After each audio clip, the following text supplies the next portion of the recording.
Ramogi Karchun Jaluo Radio Ramogi Karchun Radio Karchun Ramogi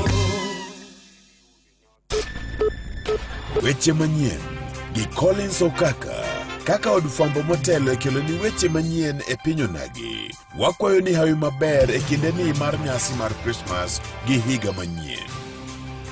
Jatend piny Kenya William Ruto wacho ni uchumi mar Kenya nyaka chope rang'iny maromre kod piny Singapore ma koni en lek manyaka bichope wang'e.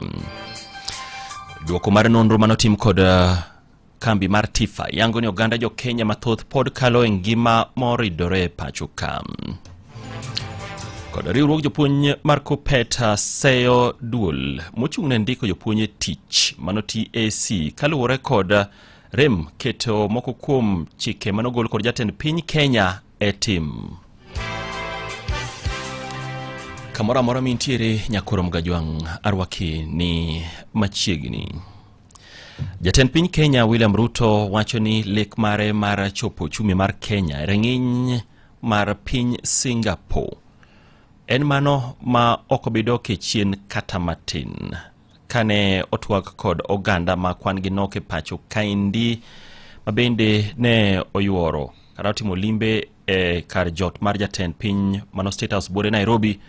Ruto wacho ni kweth makwedo sirikande ok nyal yie ni lek makamano nyalore kaluwore ni githul masani gioko kod ajenda moramora ne oganda jo Kenya. Ruto wacho ni okenge moseketo biro neno ni uchumi mar Kenya ogerore kendo chenro mopogore mag dongruok madhi nyime githul masani biro miyo Kenya okete e rang'iny kendo chak menye kaka achiel kuom pinje mabende uchumi mare biro bedo ka dongore mapiyo kaka nyalore.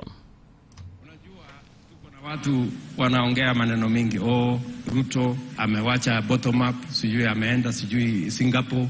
We are lifting everybody from the bottom so that together we can charge forward into economic freedom and a first world country. Kama muko na mpango tofauti, elezeni wa Kenya hawa. Lakini wale majamaa vile nimewaona, sera hawana, mpango hawana, agenda hawana, hata akili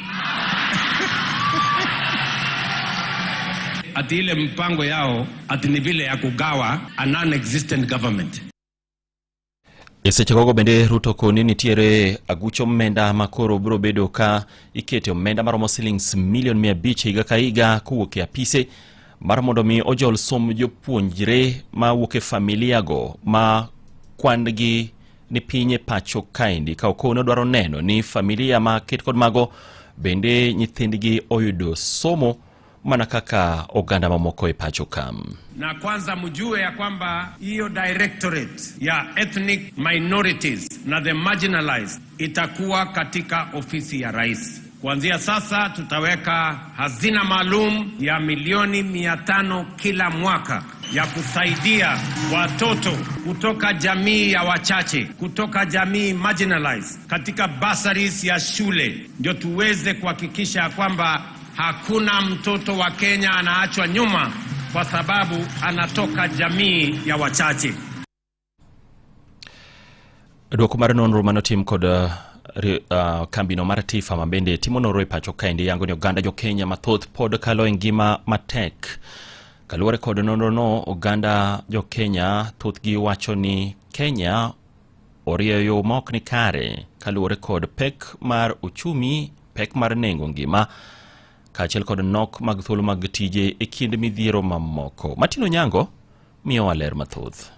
Kaluwore gi nonro mane otim e kind tarik 10 nyaka tarik 17 dwe mokalo, oganda maromo atamalo 67 wacho ni yuto margi odok piny mokalo. Ma en kata odok ranyisi manok neno kopim kod nonro mokalo chien mabende ne otim higani. Kwan jo Kenya 10 wacho ni piny ochomo kamarach ka chal makama koro neno e gwenge mag masawa mar Kenya kaachiel kod chuny boma ma Nairobi. Atamalo 17 kende mag jo Kenya ma wacho ni piny dhi maber. Korka weche mag telo, nonro yango ni pogruok nitie kind oganda jo Kenya ka kwan jogo masiro sirkand manywanda motisi ni broad based government omedore gi atamalo 44 ma en medruok nyadiriyo kopim gi nonro mane otim dwe mar 5 mar higani. Kata kamano, atamalo 48 mag jo Kenya kwedo kit riwruok ma kamano, gino manyiso pogruok e weche mag siasa ma pachoka.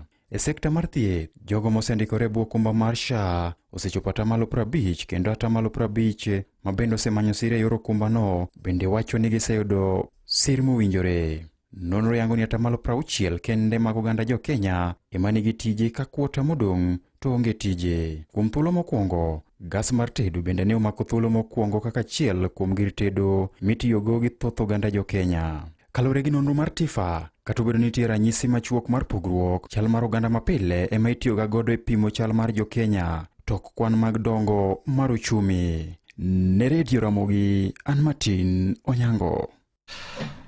Komachielo en ni koth mapek manochwe e gwenge makak Singri Central location mane Suba Central Sub-County, County Homa Bay otieno manyoro ne oweyo kwa kwan familia ma heo Piera Berio onge kod kunde jot kaluwore kod kothno mapek mabende no manore kod yamo gi oula mano ywero utegi kaluwore kod ler mano miwa kod ruoth magweng'no makak Singri Central location Daniel Magadi ni kothno nochako chwe kar saa 3 otieno mane piny orugo kawuono kendo ne oketho udi makwan gi romo 20 ma bende koro oganda mane familia go sani onge kod kunde jot kaluwore kod midhiero ma kamano. Bende ne okwayo bad migao ma ochung'ne kedo gi masiche mabiro apoya e kaunti ma Homa Bay mondo mi one kaka nyalo donjore wachno mondo mi familia go oyude kaka nyalo konyore. Kodni nyo chako chung moro saa 3. Koro after 1 to 2 hours nyo kilo ula mang'eny. Ula ni nyo muomo kunde moko moketho kabisa. Ingo center, Kaloko, kodi kama iluongo ni kama Sindi Village. Koro kuondegi nitie ute manyo muko malao 20 manyo gore piny. Ji odake. Kuonde mag ohala machalo wholesale gi nyo nitie joma nyo odus malao mana milion. Beach be nyo kethore kabisa. Kise mag beach nyo tire nyaka od kidi mono nyo sepunye machiegni na lwar. Koro kwa estimate kacha 5 million to 8 loss nantiere kacha nikech mwandu nyo lal kanyo mang'eny kabisa. Jamoko nyaka pesa gi nyo gikano nikech ginyo biro mogik e kor udi malo. Jakom mar riwruog jopuonj mar Kuppet bade ma Migori Henry Otunga koro kwayo sirkal mondo mione kaka nyalo chwalo omenda ma siro som jopuonjre mag senior secondary e wang'sa mondo mi kik digni bedie ka ibiro yaw sikul. Otunga wacho ni digni mag omenda ma wuok e sirkal mamalo ma siro som jopuonjre osekelo ga midhiero mapek ne jopuonj madongo mag sikunde. Gino magidwaro ni mondo kik timre ko yaw sikul dwe mar achiel. Bende ne okone sirkal mondo mione kaka nyalo tieko moko kuom midhiero ma pod jopuonj kaloe nyaka nyocha ne golgi e okumba mar thieth mane gintiere ka irwakogi e SHA. Magiwacho ni kata nobedo ni nomigi singo mathoth ni chenro ma yudo thieth kokalo bwo okumba mar thieth mar SHA biro donjo e wang'e. Nyaka sani pod nitiere midhiero makagi kacha ma pod jopuonj kaloe e kinde magidwaro yudo thieth.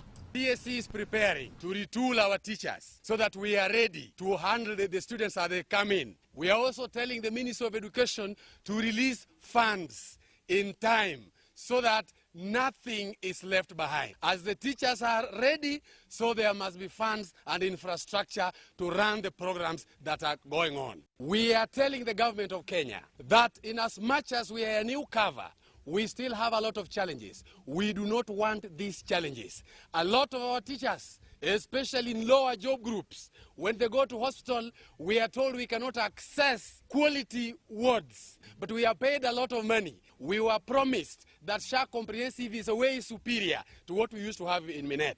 So from today henceforth, can we have the proper cover that the President of the Republic promised us?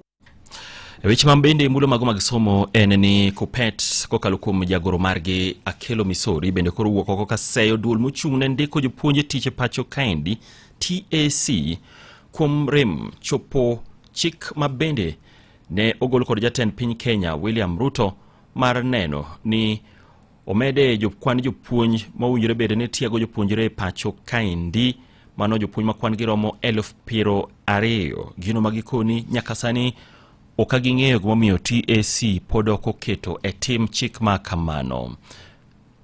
Misori wacho ni digni ma kamano miyo gi buok kendo okaging'eyo gimomiyo ni TSC ok nyalo luwo chik manogol kod jatend piny Kenya ka gidwaro mondo mi TSC one kaka nyalo keto e tim chikno mondo mi okony e kedo kod nok mag jopuonj ma bende pod nitiere e pacho ka. In particular, we were shocked that the Teachers Service Commission had not made any funding request to Parliament for the promotion of 25,000 more teachers. And most regrettably, the Commission blames funding for its failure to convert 20,000 current interns into permanent employment, yet it had not sought such funding from Parliament. Given that the teachers got marginal increment in terms of pay between 5% and 26%, and the President agreed that the unions were supposed to sit with the Teachers Service Commission. But up to today, the Teachers Service Commission says that they have never gotten this nod from SRC. Imedo winjo weche manyien gi Collins Okaka. Ka wadhi nyime wayudo ni riwruok moro mabende kedo ratiro mag joma mine e pacho kaendi mano mong'ere kaka White Ribbon Alliance koro dwaro mondo mi sirikal mamalo okete e tim kata okete mijingo mare e neno ni chenro mag thieth ne mine mayach ochopo kare chutho kokalo e bwo kuma mar thieth mar SHA ka gikoni kata doko ni sirikal osetimo duto manyalore mar neno ni chenro mag thieth oganda jo Kenya oyudo e wang' sa kende yo makare nitiere midhiero makagi kacha mabende pod joma mine mayach kaloe e kind magido yudo chenro mag thieth chutho to osuptende mag ji giwegi kama kuom joma mine go wacho ni pogruok nitiere maduong' e kinde mane gidhi yudo kata kana gidhi konyore kane gitiyo kod okumba machon mar NHIF kipimo kod sani mar SHA ma gidwaro mondo mi sirikal one kaka nyalo tieko e midhiero maket kod mago. I've been treated at NHIF in a private hospital. Kienda in private hospital, SHA inalipa bill half, especially in the maternity. Utakuta kuna pesa unaitishwa, NHIF haiko inaitisha. Outpatients inalipa only consultation fee in private hospitals. But NHIF haikuwa hivyo. NHIF ungelipa, you get clear any bill, outpatient, inpatient, and you walk out free. I've been even admitted with my children in a private hospital, St. John Hospital. NHIF was catering for everything. But right now, even in outpatients, ukienda, unaambiwa inalipa only the consultation fee. Nyakura Magajwang kakura tiko weche manyien mana kelo ni magi thund weche go kaketo gi eyo